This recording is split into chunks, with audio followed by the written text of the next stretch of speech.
Today's video will be a Dollar Tree challenge, and we are headed to Crate & Barrel to get loads of inspiration, and then we are headed over to the Dollar Tree to see what we can DIY for a whole lot less. With that being said, let's go ahead and get started.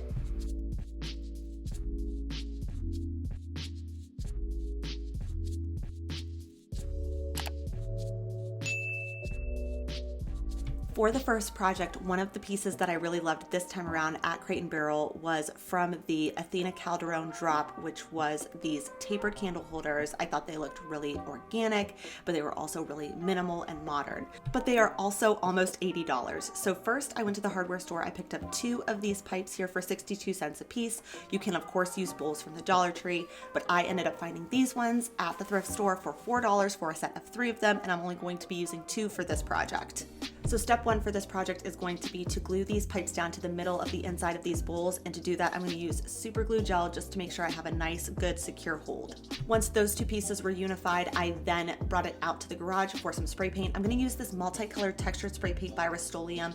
It's a lot more subtle than the stone spray paint you guys have seen me use, and I think it was the perfect spray paint for this specific project. Once the textured spray paint had began drying, I then went over it with some ultra matte spray paint by Rust-Oleum in the color Down to Earth. And once that dried, I went over it with a matte clear sealer. For the pedestal component of this project, there's probably a lot of things you could use from Dollar Tree, but I ended up going with this one here. I think it just had a nice kind of severe angle, just like I had seen at Crate & Barrel. So now I'm just going to super glue gel the bottom of the bowl to the top of this candle holder, and then I'm going to apply the same spray paint technique to the base. And that really wrapped up this project. It only cost a few dollars to make, and I think I have a really similar look on a budget. Moving along into wall art. So Crate & Barrel has a lot of beautiful options, but they're oftentimes really expensive. For example, this piece of wall art costs almost $300. While you won't be able to find that exact thing at the Dollar Tree, what you will find are these pre-cut pieces of wood here. So here's me at Dollar Tree looking like a crazy person, laying out kind of the orientation of what I had in mind. I ended up purchasing 10 pieces in total, and then I just placed it on the back of a frame that I already had just so I could get an idea of spacing, and then I pushed all the pieces together so I would be able to kind of see where I would need to join all the pieces. So I just grabbed a ruler and a pencil and made my markings all the way around this piece so I would be able to know where I was going to need to drill on each side. I used a 1/16 inch drill bit, and I drilled directly in the center of each of the sides of these wooden pieces. And then for the wire, you can obviously use something from Dollar Tree, but I just wanted to use something that was sturdy and something I already had. So I'm just going to take the wire from these old hangers, and I'm going to use that to connect the pieces. I cut each of the wires about 2.5 inches long, allowing for there to be space to actually go inside of each wooden piece. Then I'm going to take some 220 grit sandpaper and just sand out all of the rough spots and the pencil markings so that way I have a smooth surface to stain on. With all of the surfaces prepped, now I'm just going to take this stain by Minwax. It's a gel stain in the color coffee. I'm going to take a paper towel and I'm going to stain all of the fronts of these wooden pieces. I ended up splitting this piece in half, so I did the bottom half and then I worked on the top half. Once both of those were completed, then now it's just time to connect them together. So I'm just going to take my wires again using the holes I had drilled and connect them with a little bit of super glue gel on either side of the wire. Finishing the edges off with a little bit of dark brown paint, and this was the end result. Moving right along into the glass home decor you can find at Crate & Barrel. So a lot of it is kind of larger in scale, which is something you probably won't find necessarily at the Dollar Tree. You would more probably need to go to the thrift store to find something similar for that.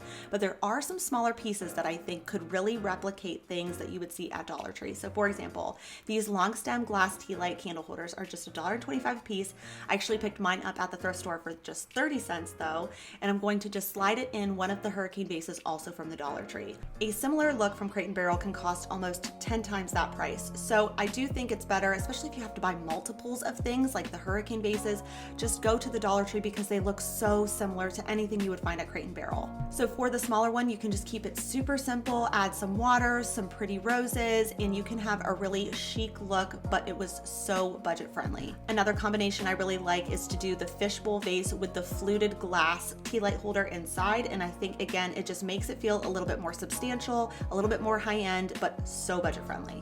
A material you'll see a lot of at Crate & Barrel is plaster and stone. So I love this lamp here, but again, it was quite expensive. So from the Dollar Tree, I grabbed 2 napkin holders, and I'm going to also grab 4 packs of these dowels here. The reason I ended up grabbing these ones is because they are just long enough to kind of cover the interior of what will be this pleated wall sconce. So the first thing I did was I just grabbed some zip ties, also from Dollar Tree, and I'm just going to attach these 2 pieces together so I have a place for my puck lights to sit inside of. Now it's time for our dowels. So I'm just going to actually take hot glue for this project because I think it's going to be strong enough until I can get my plaster on there. The trickiest part with this project is just making sure that all of these wooden dowels are as straight as possible. It's not going to be perfect, but if you can get them to line up just right, it will provide a better look in the end.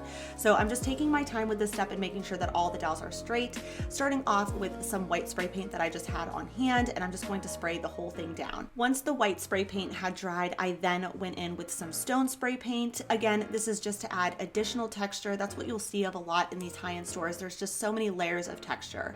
So that was fine, but I wanted to finish it off with a little bit of spackling mixed with some acrylic paint to give it a more plaster-like look and also fill in some of those gaps. So I just basically got it to the consistency that would be like marshmallow fluff that you'd buy at the grocery store.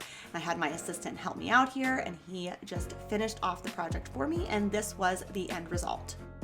A home decor piece you will see repeated throughout Crate & Barrel are decorative trays. So they have metal and stone, wood trays, leather trays, but we can create this look on a super tight budget. So from a garage sale, I got this frame for free. It was actually broken, so I just tried to put it back together as best as I could with some super glue gel. I'm going to spray paint it with a flat black spray paint. Gave the frame a few coats. You do want a frame that's kind of flat on the top so you can attach handles onto it. And I'm going to then use this wooden plaque, also from the Dollar Tree Plus section, that is $3, and the faux leather fabric you guys have seen me use before, also from Dollar Tree. So I just measured how much of the fabric I was going to need, and then I'm just going to remove the excess so I'll be able to just hot glue the perimeter of the fabric, which is what will be covered by the frame kind of sitting on top of it. And for the handles, I'm going to use some leftover hardware that we had when we did our kitchen renovation, and I'm just going to super glue gel those onto this tray, and this is the end result.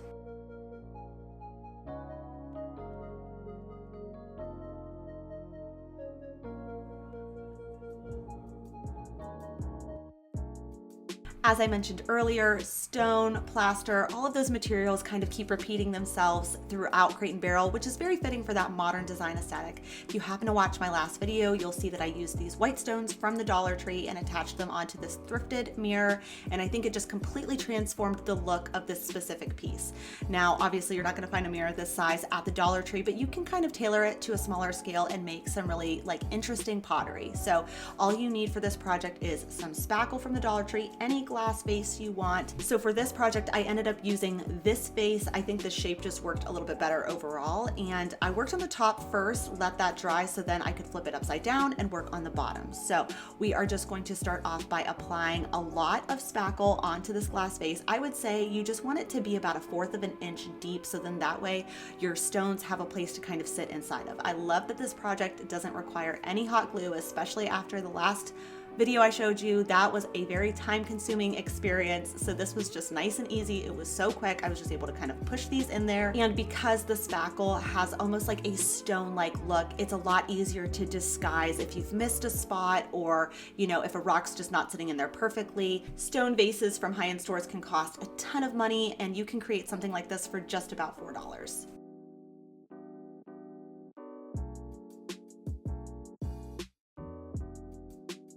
Next up, we are going to make a pleated wood vase. So from the Crafter's Square section, I picked up 3 packs of these wooden planks here. I liked these a lot. These were ready for paint or stain, whatever you wanted to do. And then I also grabbed the smaller of the sizes of the hurricane vase. So to start with this project, I'm actually just going to spray paint the hurricane vase. Now the first spray paint I used was just a little too orange, so then I went over it with some dark brown spray paint, and that worked out a little bit better. While the hurricane vase is drying, it's just time now to apply our stain. Again, I'm going to be using that same one that we used in the second project. It's a gel stain. It's just less messy. I feel like you have better control over the stain that you're applying. I applied stain to the fronts, the backs, and the sides, and then I sealed all of them before we attached them on to the hurricane vase. To attach these, I have really bad luck with hot glue and glass projects, so I'm going to use super glue gel here. doing my best here to just keep the super glue gel just to the edge there so it doesn't make a mess on the hurricane vase. And I just worked on opposing sides just to make sure everything was kind of evenly spaced out as best as possible. And this is how the pleated wood vase turned out.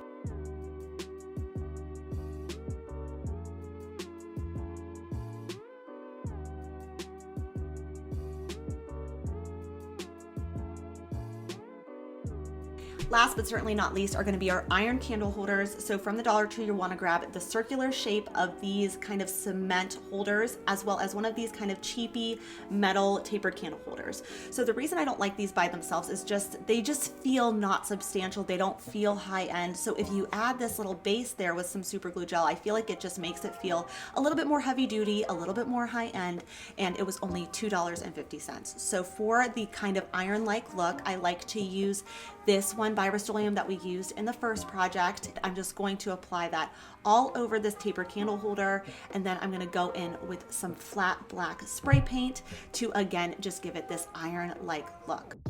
I went ahead and let that dry, and then I sealed these, and this is how they turned out. I think that this is just such an easy project that anybody could do, and for a set of 2 of them, it cost just about $5. And that about wraps it up for today's video. Thank you guys so much for watching. I hope you liked the projects today. Let me know down in the comments which one was your favorite, and I will see you guys in the next one. Bye for now.